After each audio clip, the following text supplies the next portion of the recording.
Tu embarques pour un long vol et tu cherches ton siège. 26B, c'est là. Puis ton regard tombe sur deux hommes assis en 26A et C qui prennent beaucoup de place.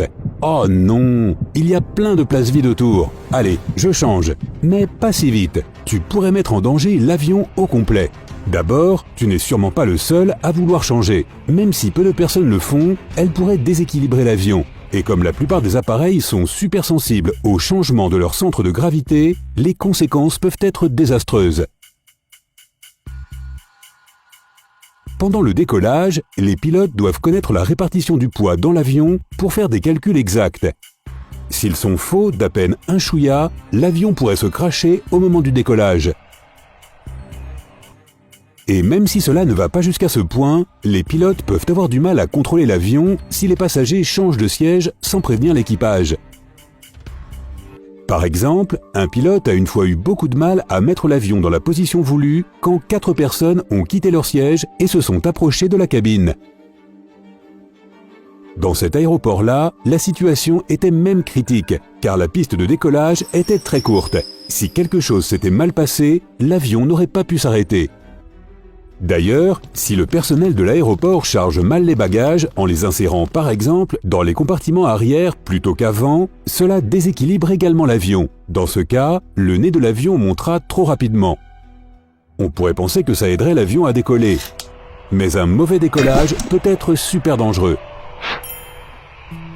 Mais bon, ça ne veut pas dire que tu ne dois jamais changer de siège. Mais avant de t'installer à un endroit plus spacieux ou plus confortable, demande à un membre de l'équipage si c'est possible, et ne t'étonne pas ou ne sois pas vexé s'il dit non. La règle du « ne pas changer de siège » n'est pas la seule à suivre dans un avion. Voilà d'autres éléments à ne pas oublier pour ton prochain voyage en altitude. Si tu penses à autre chose, dis-le nous dans les commentaires.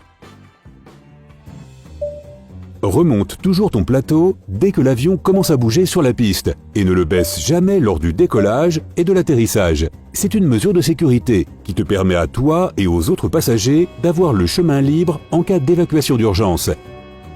Garde ton dossier droit pendant le décollage et l'atterrissage. Comme pour le plateau, un siège incliné peut ralentir une évacuation d'urgence car la personne derrière toi sera bloquée. Sans parler du fait que si ton dossier est incliné, il lui serait presque impossible de se mettre en position de sécurité en cas de crash lors de l'atterrissage.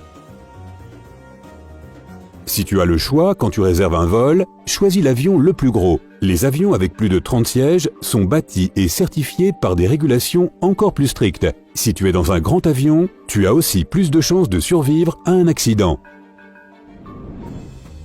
N'oublie pas qu'être assis près de l'issue de secours te donne plus d'espace pour tes jambes, mais aussi de plus grandes responsabilités. Tu devras aider les autres passagers à évacuer l'avion.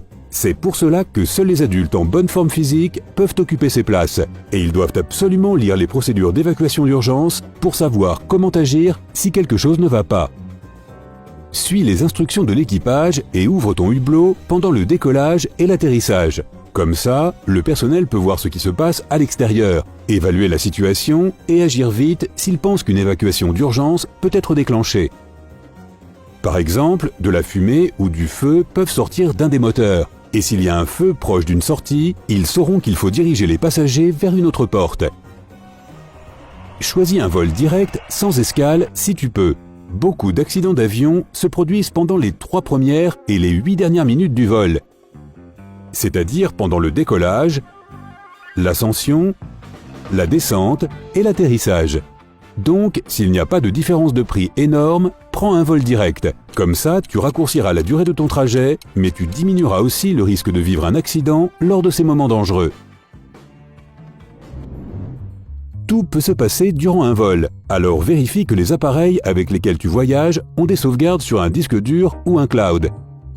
Dis-toi que tu pourrais perdre ton appareil électronique durant le trajet et pas forcément dans un crash. Porter une tenue adaptée réduira les risques d'un voyage en avion. Porte plutôt des vêtements en fibres naturelles comme la laine, le coton, le cuir et le denim. Ils te protégeront mieux en cas de feu ou d'évacuation. Les matières synthétiques comme le polyester et le nylon peuvent fondre facilement avec la chaleur. Tes vêtements doivent aussi être confortables et amples pour pouvoir être libre de tes mouvements. Choisis des manches longues et un pantalon. Ils couvriront mieux ton corps et t'offriront chaleur et protection en cas de besoin. Enfin, choisis bien tes chaussures. Pas de talons hauts, de tongs ou de sandales. On te demandera de les enlever si tu dois descendre par le toboggan de l'avion. Cela te ralentira et augmentera le risque que tu t'entailles les pieds avec des débris de métal ou du verre cassé. Ne panique pas et ne te plains pas si les lumières de la cabine se tamisent avec un décollage ou un atterrissage de nuit. C'est une procédure de sécurité normale qui permet à tes yeux de s'adapter plus rapidement en cas d'évacuation. Imagine, tu es dans une pièce très lumineuse remplie d'objets divers. Quelqu'un éteint la lumière d'un coup et te demande de sortir de la pièce le plus rapidement possible. Tu auras sûrement un peu de mal, non? Alors que si tes yeux sont déjà habitués à l'obscurité et que la cabine se remplit de fumée ou que l'électricité est coupée, tu verras les panneaux de sortie et les lumières d'urgence plus rapidement. Écoute attentivement les instructions de l'équipage. N'oublie pas qu'ils sont là pour assurer la sécurité. Donc si l'un des membres te demande de faire quelque chose, obéis d'abord et pose les questions ensuite. Et ne te verse jamais de boissons chaudes comme du café ou du thé tout seul. Les membres d'équipage sont formés pour accomplir cette tâche dans les allées étroites d'un avion en mouvement sans te brûler toi ou un autre passager. Prépare-toi un kit de sécurité et prends bien soin de le garder tout le temps avec toi. Il doit contenir ton passeport, ton portefeuille, ton téléphone, ta carte bleue, des espèces, les médicaments de première utilité et une liste de contacts d'urgence. La plupart de ces choses sont difficiles à remplacer si tu les perds dans la cohue d'une évacuation. Donc garde-les sur toi pendant tout le vol, par exemple dans ta poche ou dans une banane, et laisse ton sac à main et ton sac plein de vêtements et de produits de beauté. Pendant une évacuation, tu as à peine 90 secondes pour quitter l'avion. Ne bourre pas les rangements avec des objets lourds. Ils pourraient tomber durant les épisodes de turbulence et te blesser toi ou un autre passager. Si tu as du mal à porter quelque chose de lourd dans les rangements au-dessus des sièges, mieux vaut le ranger sous le siège devant toi ou ailleurs.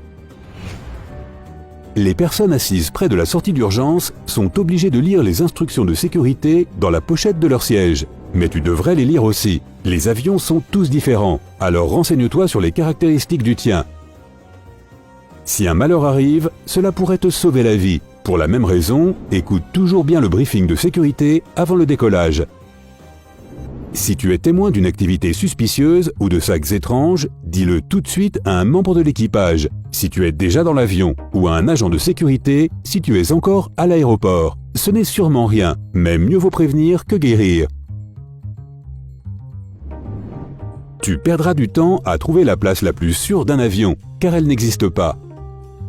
Même si tu es proche d'une sortie, elle pourrait ne plus fonctionner après un accident. Et si un siège côté couloir peut te permettre d'évacuer plus vite, tu pourrais aussi être blessé par des objets qui tombent des rangements au-dessus des sièges. Eh bien, tout ça me donne envie de prendre l'avion. Vois ça du bon côté. Plus tu es préparé à faire face à un événement, moins il a de chances de se produire. Bon, je viens d'inventer ça, mais ça sonne bien, non ? Si tu as appris quelque chose de nouveau aujourd'hui, aime cette vidéo et partage-la avec un ami. Et voici d'autres vidéos cool que tu aimeras. Choisis juste celle de gauche ou de droite et reste avec sympa.